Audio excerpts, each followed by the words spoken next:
Welcome to Finding Family DNA, the show about finding and connecting birth families with your host, Jay Rosenzweig, founder and CEO of birthparentfinder.com. And now, here's Jay.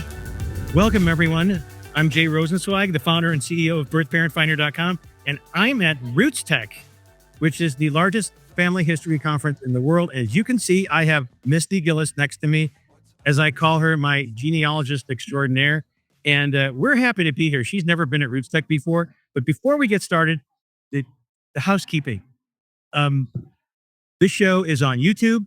It's also, you can watch it podcasted on Spotify, Apple Podcast, and, well, people always want me to mention this, especially Indy, our producer. It's on Patreon. And we're going to think about what we're going to put on Patreon for today's show. And we usually think about it while we do the show and say, what's good to put on that 6 to 8 minutes segment of Patreon. By the way, we're doing a Patreon today. All right. Don't forget that. So, and I'm excited because we do have a new sponsor for the show, and it's GEDMatch. And we'll talk about what GEDMatch does. Misty knows them very well. We love uploading to GEDMatch. Mm-hmm. It's a great resource that a lot of people don't know about. So they are our sponsor. I do have an interview with what is his title? Homo sapiens title? I don't exactly know. I think he's the product manager of GEDMatch. See, right. I knew that. You didn't. Mm-hmm. And he wanted to make sure. I'm not the CEO. I'm the products manager. So he's a great guy, and we'll hear from him later. It's obviously pre-recorded. And Misty, you've never been here before. Mm-hmm. Tell me about your impression of RootsTech. It is a little overwhelming, but in a good way. There's so much to learn. There's so many great people to meet. There's so many wonderful sessions and just people sharing knowledge and their love of genealogy. So it's really exciting. I know this is our second day here. It's not quite toward the end of the second day. What has impressed you the most? Really is the people. The different people that I've met who have different experiences with genealogy, different goals with genealogy, different interests, and the way that they're so open. And the genealogy community itself is what's really impressive to me. And you attended how many classes so far? I've been to 3 so far. What were they? So I went to one about pedigree class. I went to a talk about the ethics of genealogy. Oh, and my third one, actually, I haven't attended yet, but will be tonight, about finding your roots. And who's putting that one on? So that is the amazing CC Moore. And she's also the one that spoke on the ethics board this morning as well. And we have a lot to talk about that too with ethics. It was interesting. We're going to bring in our second part of this, Mary Maybee. And remember Mary from episode 15? I do remember Mary. And Mary, we're going to bring her in, and you're going to switch seats with her because we're doing this remotely from RootsTech, where it's recorded live, but we actually aren't live because this is a YouTube show, and we have a lot of editing to do because I did record interviews with several people beforehand. So we have a computer set up here with a 4K microphone and it's what is it, a webcam, and we're also recording this from my iPhone. It wasn't easy, but I'm hooked into their Ethernet, so this is not going to lag, which is very cool. And you Pretty can see our T-shirts. I had these made up specifically for RootsTech. And this is my 4th year here. The first 2 years, I had a booth, and then we had COVID. It was virtual. Virtual was a blessing for them because there's probably millions of people who watch RootsTech virtually before they didn't have that, and probably at this conference. And we'll cut to what this room looks like. This is the exhibit hall. It's massive. So there's 15,000 people here per day at RootsTech. Started yesterday, which was a Thursday, it goes Friday, and it goes Saturday. And after this, I fly out to Sacramento for a board meeting for my California Association of Licensed Investigators, and I'll be exhausted. So CC Moore, who you also work with, yes, and she spoke on a panel with 2 others. One was part of the Latter-day Saints Church, and the other one was a professor at BYU. I'm trying to memorize this. And they talked about ethics in reaching out to birth family and not interrupting their life and spoiling things and telling them things they shouldn't know. I don't want to be on the spot, but what is your feeling on all of that? So a lot of what they talked about was the ethics of warning people about what could happen when you take a DNA test. And we've come into this. How many of our clients come to us and say, I just took it for fun and found out that my father is not my father, or that I was adopted 40 years ago. And so we've had clients come to us with that. And so I think it is a good practice as a genealogist. If you're going to refer somebody to take a DNA test, warn them of what they might be opening when it comes to Pandora's box, right? Because we know, well, DNA doesn't lie. And sometimes we get surprises that, well, we just weren't anticipating. So a lot of the discussion was the ethics on that. And when it comes to reaching out to birth family and talking to, relatives and reuniting families, I think it's a really fine line in how you do it ethically. And I think with us, what sets us apart is that we are really focused on the comfort level of both parties. We're not coming at it from a position of we're only advocating for our client. We're advocating for the family members as well. We understand that this is a tough situation to be in, that there's probably opened wounds with this kind of information. And it could be from the father themselves, or it could be from the child that is their client.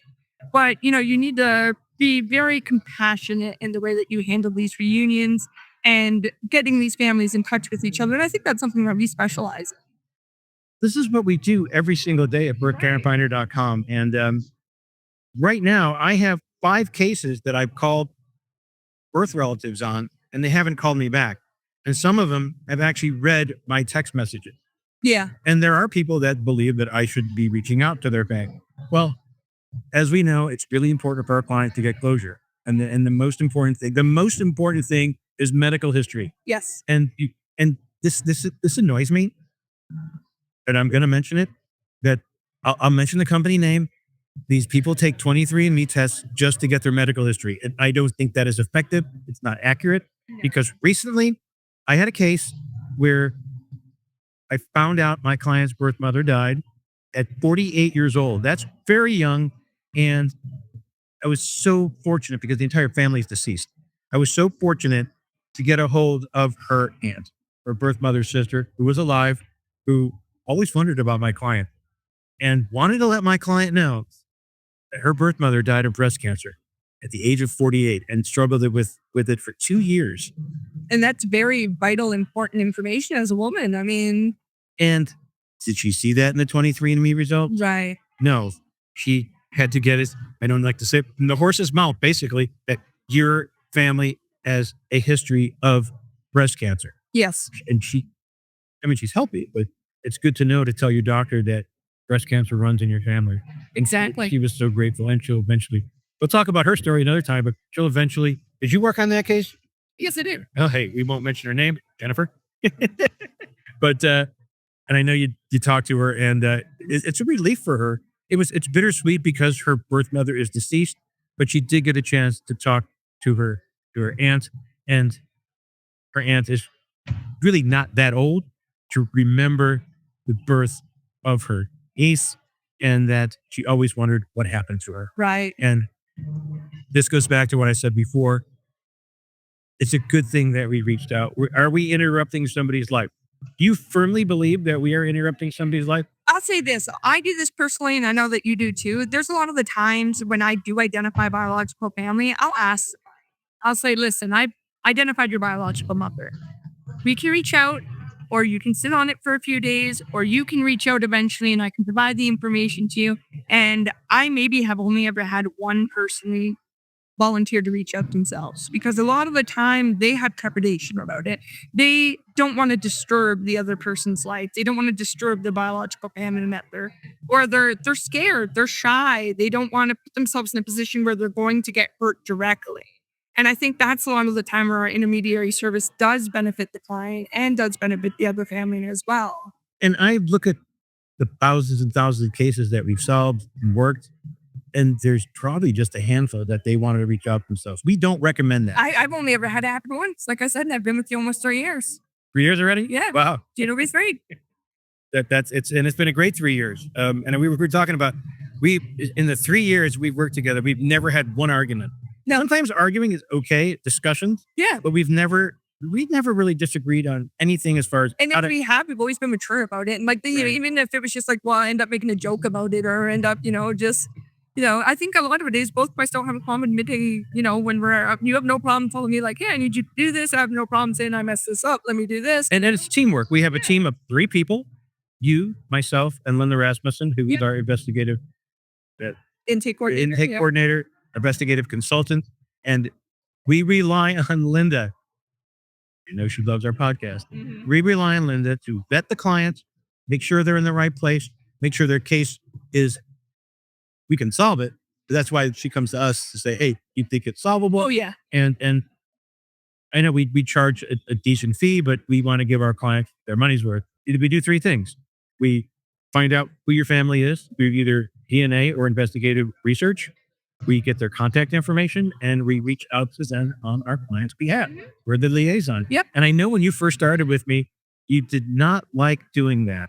I was a little hesitant. I didn't have a lot of experience with it, and I was a little sort of shy.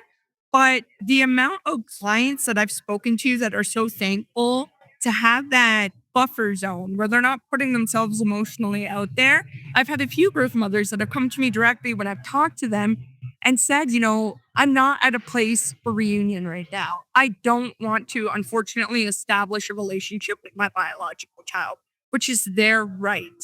But they are comfortable talking to me. They're comfortable talking to you. So I can say, I respect your decision, but could you please provide me with that pertinent medical information? And I feel like if the client had reached out themselves, there might have been too much emotion for them to get that information to the biological parent. And that's where I think it really helps to facilitate. And you get it. Yes. You get it. You have, and I always tell people, Misty has the it factor.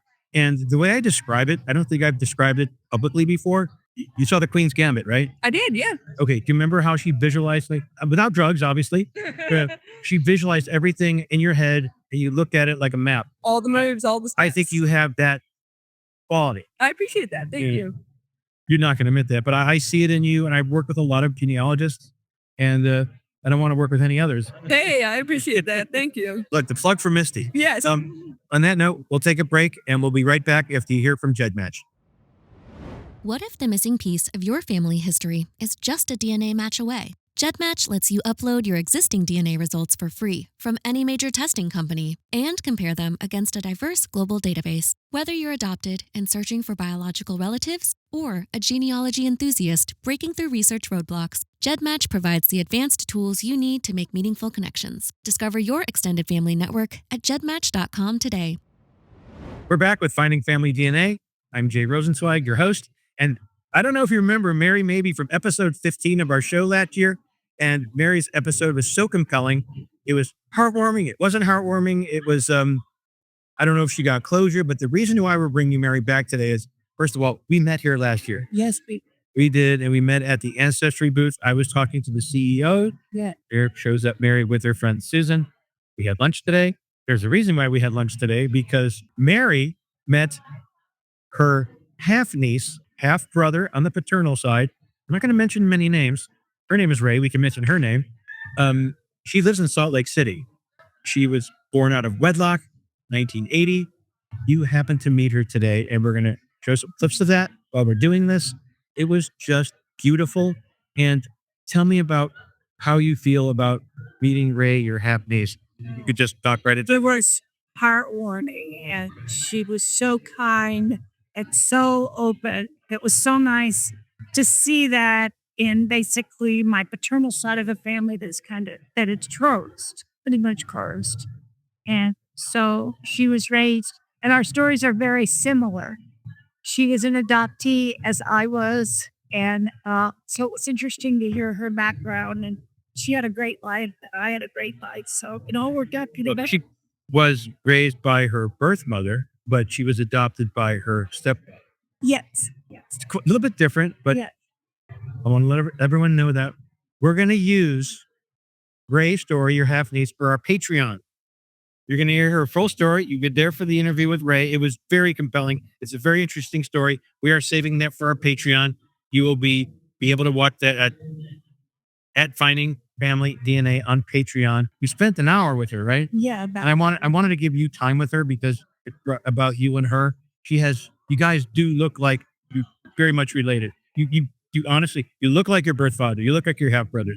It's very obvious. And this has been a year now. And like we said, the family never reached out. Your birth father turned 100 last year. You messaged them. You have their contact information. They've ignored you, which is unfortunate. But we know that Ray got closure in her own way. And we know that. Did you get closure, Mary? Well, actually, after meeting her today, I feel much better about. I really didn't have closure rate. That's what I was looking for. And actually, I haven't given up, Jay. A rad idea. I always said if you just write me a postcard or something and say, nice to meet you. Well, I personally believe that your birth father does not know that you're out there trying to contact him, that his sons know that. They just don't want to upset him. And do I understand that? Yes and no, because we've been very persistent in trying to get a hold of him. Like we said, we sent an investigator out to the door, and there's people that Misty and I talked about this earlier. We don't want to push anybody's buttons. We really don't. But at this point, you have nothing to lose. And you're in your middle 70s. He's 100. And he's, bless his heart, I understand he's still in perfectly good health, and that's good for you because you have a lot to look forward to in life.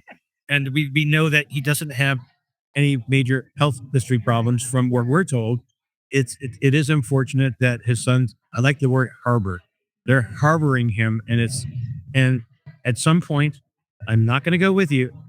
I personally have no problem with you showing up at his door one day. And usually I tell people, don't ever do that. But at this point, there's got to be a way to do that where nobody's upset. They don't know how that could be done. And the naysayers say, don't do it. I did a few months ago, I posted something on TikTok where I knocked on a similar situation. I knocked on a birth mother's door. She basically kind of knew I was coming.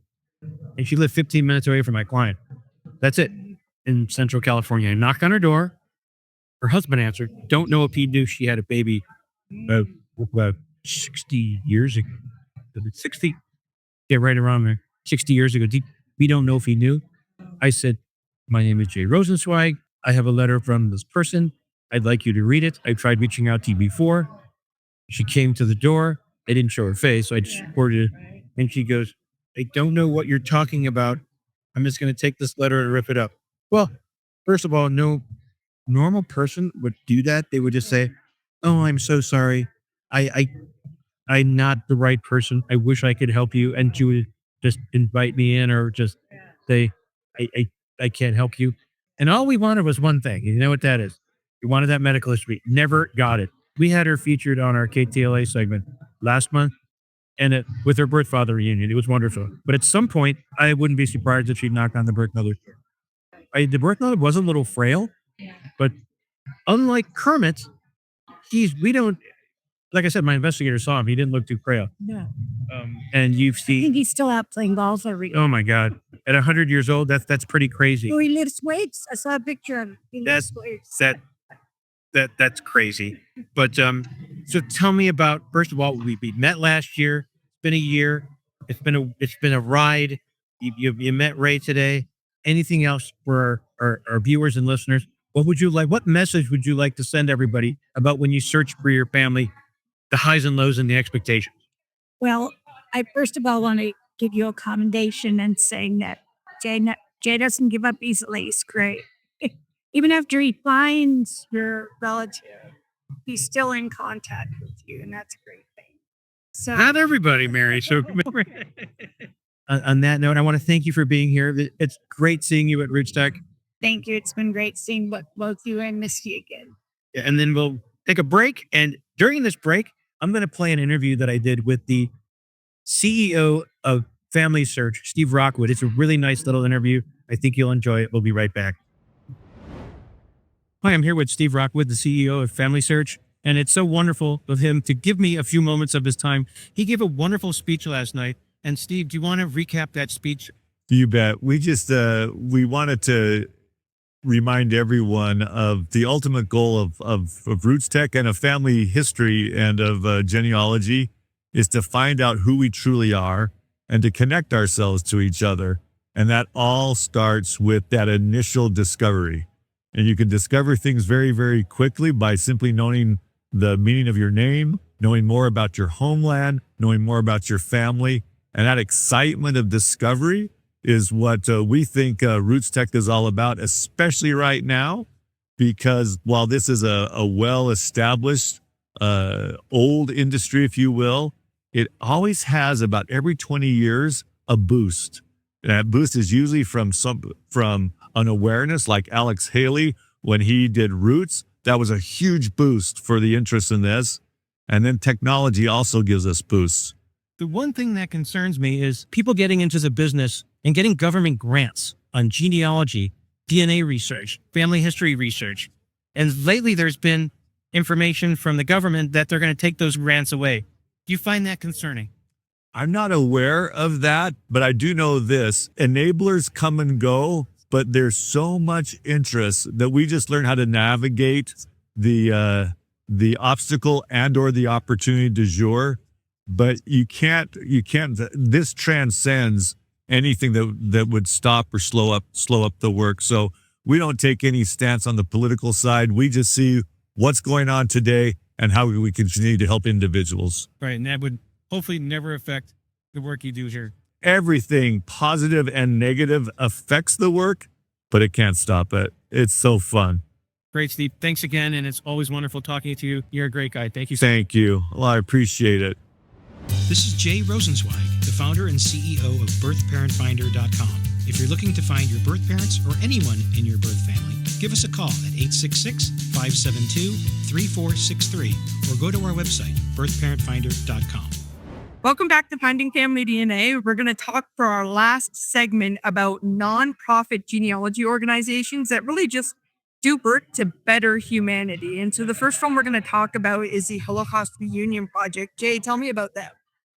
It's really interesting because yesterday I walked by their booth, saw the woman that's the co-founder of it, and she gave me a really compelling interview.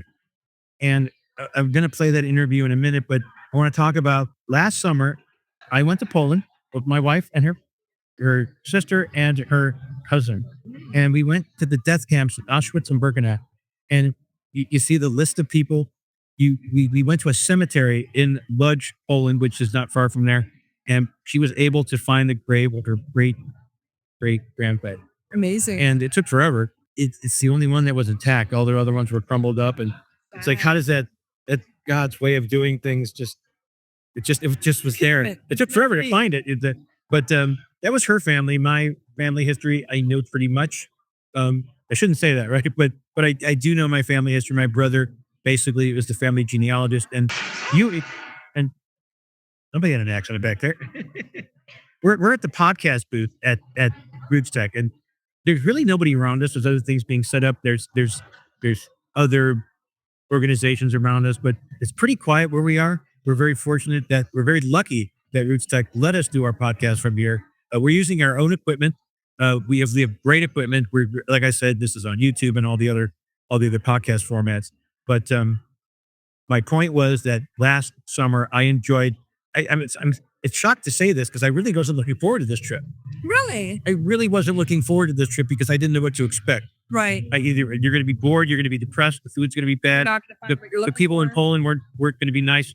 Everything was the complete opposite. Food was great. The accommodations were great. Everyone was super, super nice. And after that, we went to Switzerland to unwind. But it was a really, really good trip. And I have no regrets, none whatsoever. So that brings in the woman from the Holocaust Project that basically talks about finding your family history, finding the records of your family, what happened to your relatives from the Holocaust. We're not experts in that. Misty, I know you've had cases where it's not easy to figure this out. It's not. And one of the things that she had mentioned, and she'll talk about in the segment that you air, is, because they're a nonprofit, they actually get a lot of kits donated from Ancestry.com. So they're working with DNA, but they're also working with paper evidence. And they're doing this for free to help reunite Holocaust survivors and family members. And I think that's a great thing. So here's a question. You could give the answer. Do you want to save her interview for Patreon, or do you want to play it right now? I think we should play it right now. Okay, so everyone, this is the interview with Jennifer Mendelson, the co-founder of the Holocaust Reunion Project.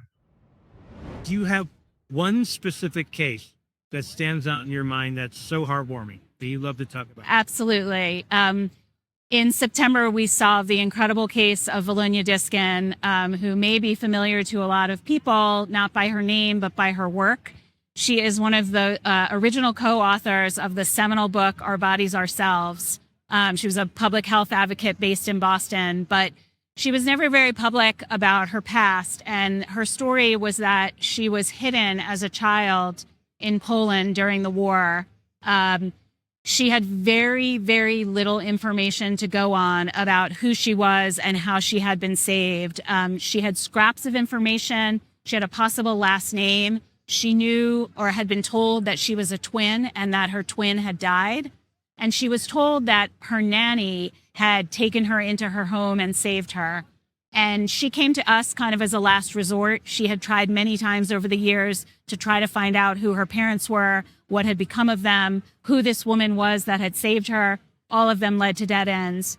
We started Vilunya's case on a Thursday, and the following Tuesday, we told her that we needed to get on a Zoom with her because we had found not only the birth certificate of her and her twin sister, which of course gave us the names of her parents, and from there we could build an entire tree for her, but we also found the name of the woman who had saved her, and we were able to connect her with the family. And it turned out that that woman was not a nanny at all, but she was the childhood sweetheart of Vilunya's biological father, and she had desperately wanted to help her friend. So she took his baby and actually tried to save him as well, but unfortunately it was not successful. And Vilunya is actually flying in 2 weeks to Paris to meet with her rescuer's son and granddaughter for the first time. And that's going to be recorded, isn't it? It definitely will be. I'm here with Tom Osipian, the product manager for GEDMatch. And for those of you who don't know what GEDMatch is, Tom, will you explain that? Yeah, absolutely, Jay. So GEDMatch is a website where if you've done a DNA test on any of the major testing companies, you can download that DNA data and upload it to GEDMatch and find more cousins. GEDMatch is cross-platform compatible with any of the major testing companies' data, and it's free to start, upload, and then see who you're related to on GEDMatch. We've got a lot of free tools as well as tools for your comparing family tree files. So if you've got a family tree and Ancestry or Family Tree Maker or any of those sites, you can then upload that GEDCOM to GEDMatch and as well see who you're related to through family trees. GEDMatch has I think a higher likelihood of people who will respond to you if you are a match because you're choosing to come to GEDMatch and put your DNA in there to find more cousins. And you do get people's email address as well, which makes it a little bit easier to reach out to them. Yeah, unlike some of the other companies, you have no identifying information or address information or contact information on most of the people that take Ancestry or 23andMe. Yeah, and they might go on there, hey, I'm going to see what traits this, or, they might be on there just for one or two things on that testing site, and then they might not ever come back in there. Whereas people that are on GEDMatch, they're a little more serious about their genealogy. So the bottom line is, regarding GEDMatch, it's free, and you control how you want the data shared. Exactly. Tom, thank you so much for being here. Yeah, Jay, thank you for the conference. Okay, we're back. I really hope you enjoyed that because that was a really good story. It's heartwarming. It was. She did a great job, and I'm glad I found her at that time. So, Misty, what other nonprofit projects are there? The big nonprofit that I want to give a plug for is DNA Justice. So we all know people out there that have taken DNA tests, and you can upload to other databases. DNA Justice is a nonprofit database that strict use is for law enforcement matching. So if you're the type of person that wants to contribute your DNA to society in a way that can help prevent violent crime, that can help identify John Does and Jane Does, you can upload to DNA Justice for free. And this is a free database to law enforcement. So law enforcement has access to it without being charged or nickel and dime to get information into this database. And it's a great way to contribute back to society because, as we know, there's a silent epidemic. Thousands and thousands of people that are unidentified John and Jay Does across the country. So if you feel compelled to want to bring somebody home and to bring somebody back to their family, that's a great nonprofit to donate your DNA to. GEDMatch is our sponsor for this episode. I know they ran a spot. I know you're fairly close with them. What can you tell me about GEDMatch? GEDMatch is phenomenal because it's great for the hobbyist DNA, genealogist, and it's great for law enforcement access as well. So it is one of two DNA databases that law enforcement genetic genealogists can utilize. And of course, there's an opted in and opted out feature. So if you're a hobbyist genealogist and want to contribute your DNA but aren't comfortable with law enforcement access, you can opt out of it, which is fantastic. And it's like an open source database that people can upload into, whether they've tested that Ancestry, 23andMe, MyHeritage. So if you know you've taken an Ancestry test, but you know your cousin Billy is in MyHeritage, you really want to compare against each other, upload to GEDMatch for free. Is your DNA uploaded to GEDMatch? Mine and everybody I've gotten permission from, which is a lot of my family. So Now, I'm not on GEDMatch, but my wife took an ancestry test, and it didn't really reveal any kind of close relatives on her paternal side. right. So we're going to have her upload to GEDMatch when we get back and this Love it. conference. So any others that you want to talk about? For nonprofit organizations, there's not really a lot in this sphere, but I think those are two pretty important ones, especially the Holocaust Museum Project. So this is great. So you saw Mary, and it's nice. And you spoke to her on Zoom that one time, but you never met her in person That's right. until today. So tell me about your thoughts. I know you had a little crying moment with Ray. Yeah. What basically comes to your mind with that one? What really touched me about Ray and Mary's story is Ray had described how she felt like she was a lone wolf. Like she felt like she was isolated from her biological family because she didn't have that connection to her biological father. And I could see that a lot in Mary's story, that Mary felt the same way. And it was very touching to me that these two people that are related to each other, had a close relationship too, both can kind of comfort each other and both know that they're both in the same situation. They both have the same feelings, being rejected by family. And here they are together and in reunion and meeting each other and sharing their story and their pain with each other. And that was a really heartfelt for me. And you can, we'll play that interview on Patreon. You can see how emotional she got toward the end. Right. Yeah. And you can also see how much Mary and Ray look very much related. They do. And you can tell the way they speak to each other and interact with each other that there's definitely love for each other there. And I like And there's a huge age difference. Right. Mary is 76 now. She was born in the 40s and Ray was born in the 1980s. So yeah, Right. And I got to tell you, they're both beautiful human beings. they are. And I'm so glad we had them here.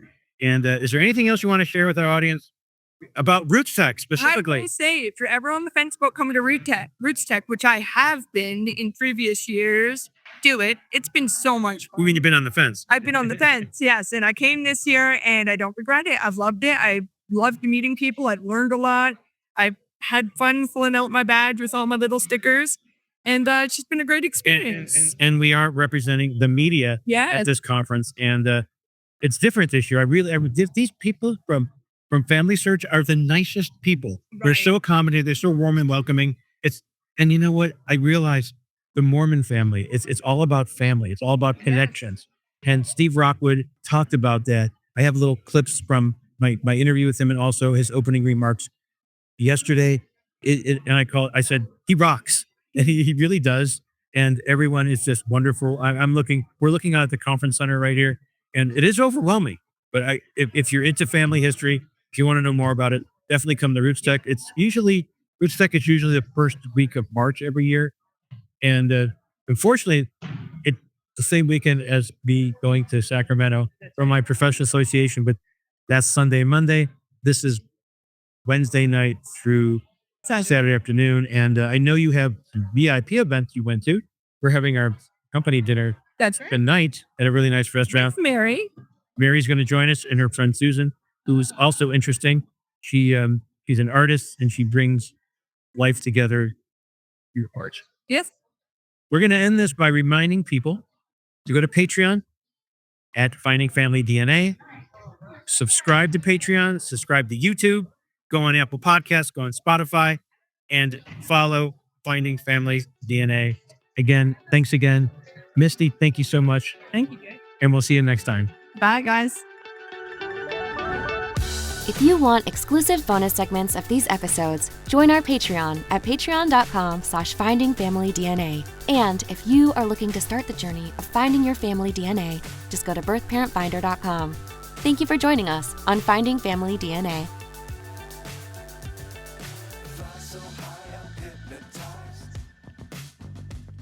What's up is down, what's left is right.